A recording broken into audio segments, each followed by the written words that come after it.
The story obviously has been the fraud in Minneapolis, Minnesota. And we've said this over and over again. If you think this is just a Minneapolis issue, you certainly have no idea what you're talking about. This is going to be every state, every major city.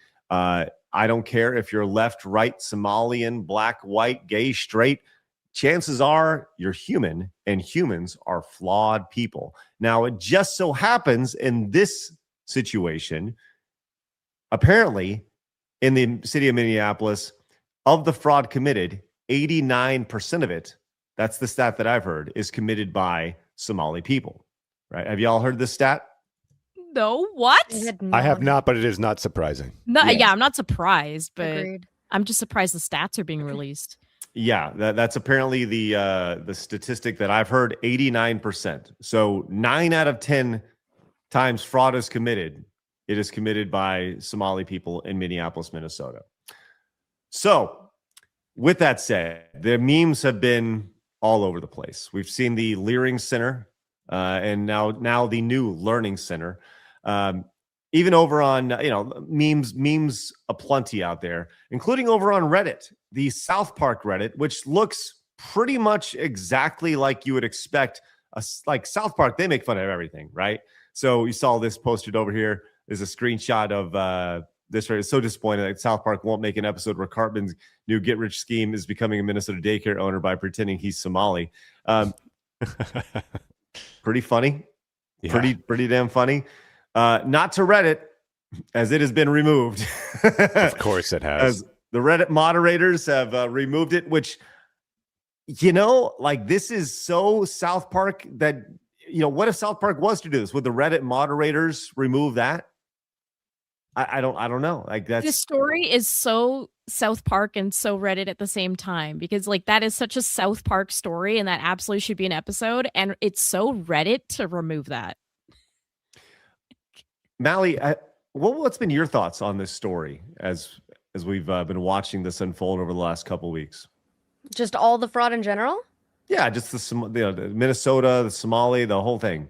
My main thought, I can't wait till they come to California, and they're on their way now. But that has been my main thought. The Somalis? No. Living in one of the most corrupt states, I know that there are millions more examples here than, Minnesota, truly the tip of the iceberg. Truly. I think this is one of those situations where, the reputation of Minnesota nice, that's the thing you hear all over again.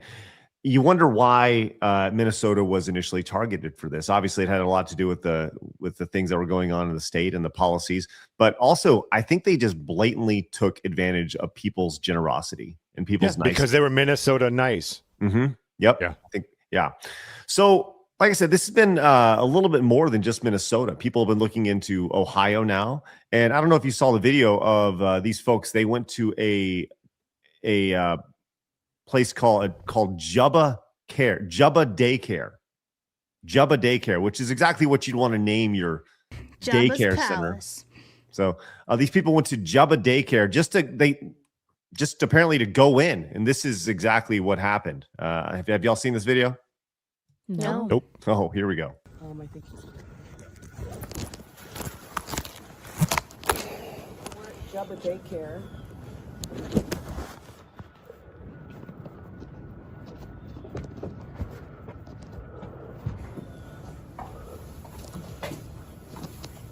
Get back! Get back! Get back!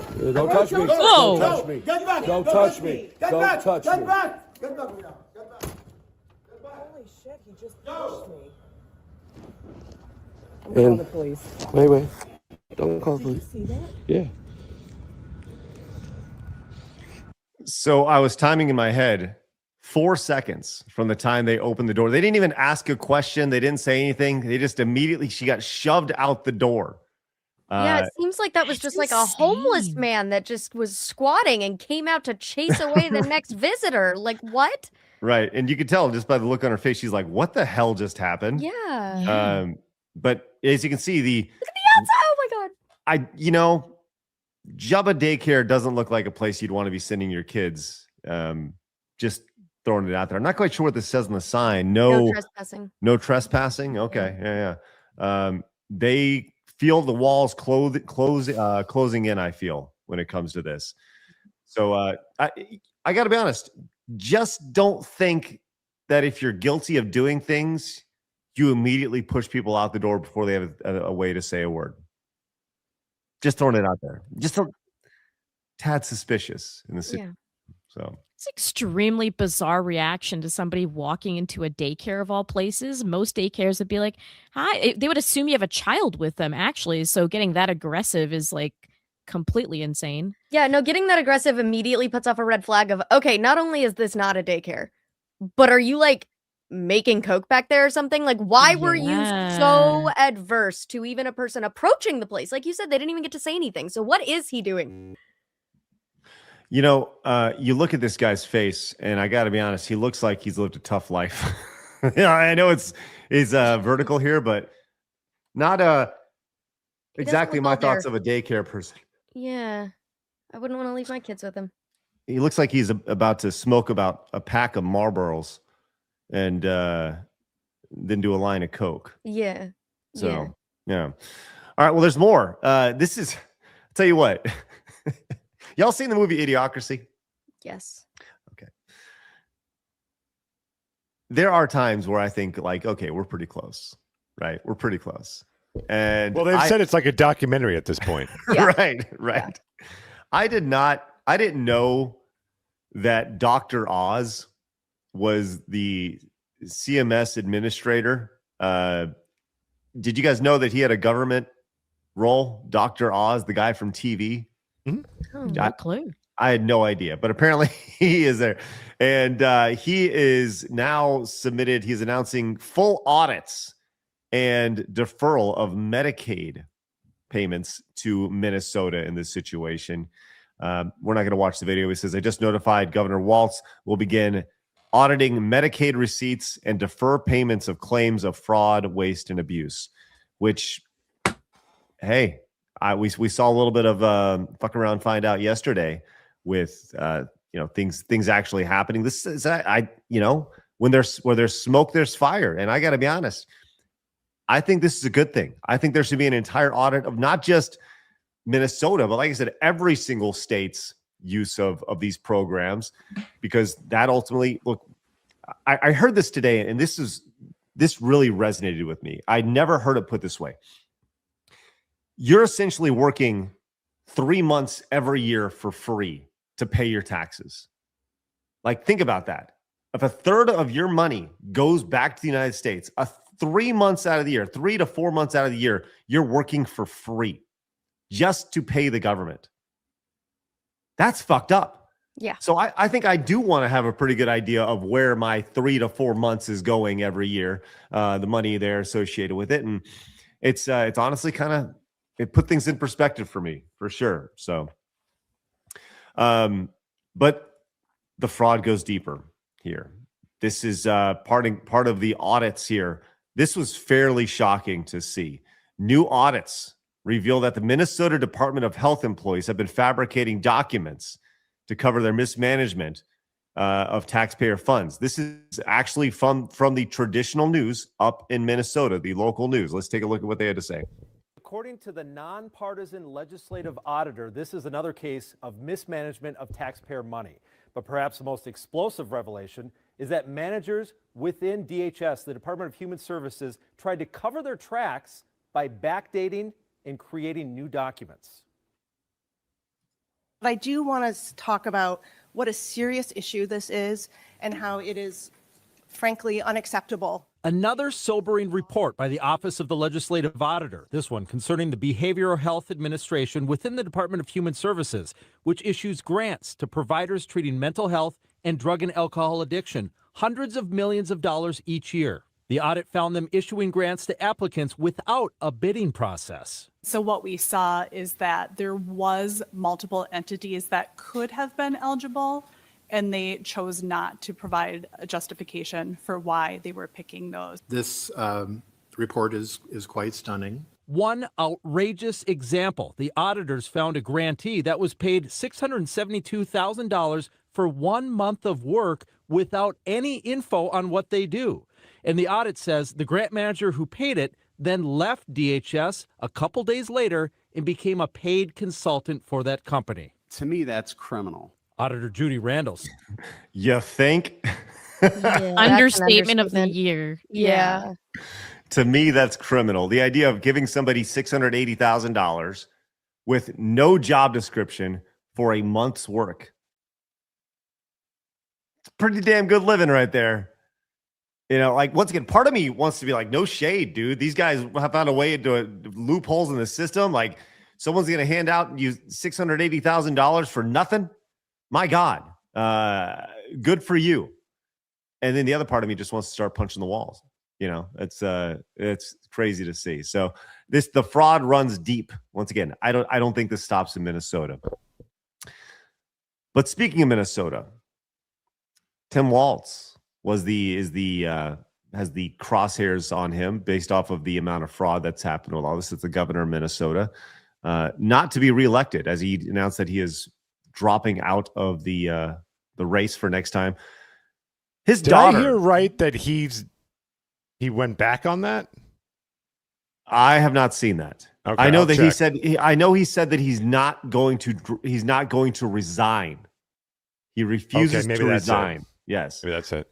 But his daughter is a social media darling and has been making the rounds on social media. And you guys ever curious what the daughter of a fraudster has to say about this whole thing? What do you guys think she has good things to say about Nick Shirley?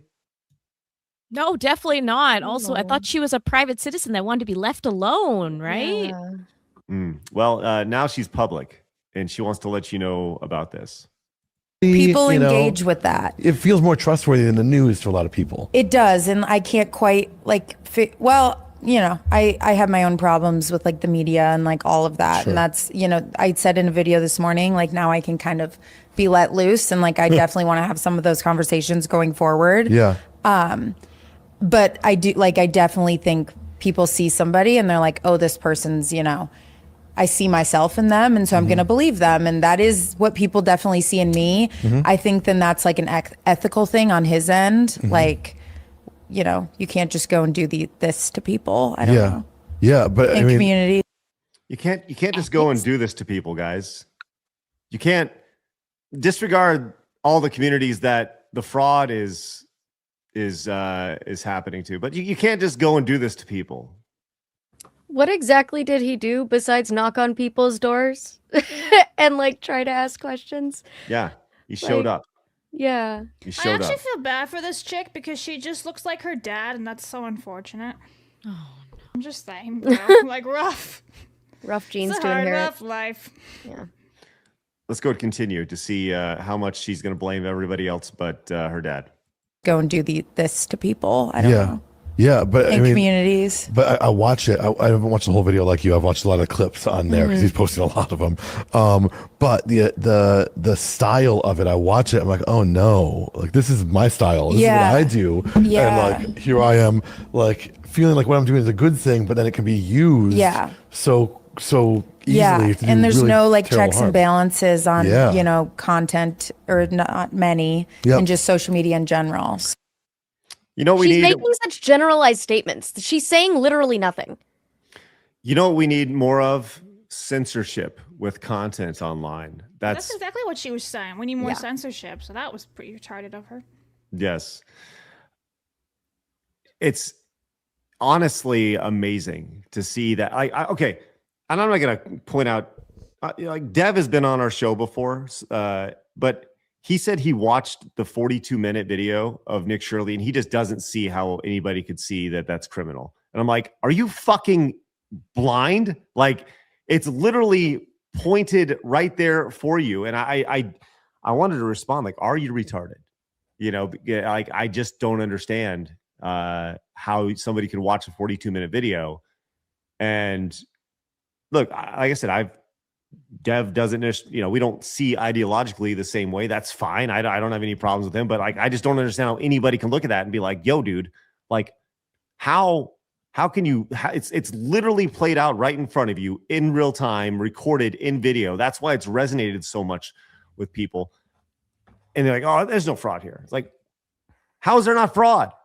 You know, he's not going up and banging on doors asking for children. He's asking if there's children. That's all. He's not saying, let me see the children. He's saying, do you have any children here? And the answer is no. The other thing that I've heard consistently with this is that since they have removed the funding to all these things, all they had to do, all these fraud daycares have to do is prove that they're legitimate. And guess how many of them have actually done it? I'm going to guess 0. A big 0 right there. 0 of them. Obey your digital overlords. Watch this video right here that YouTube suggested for you.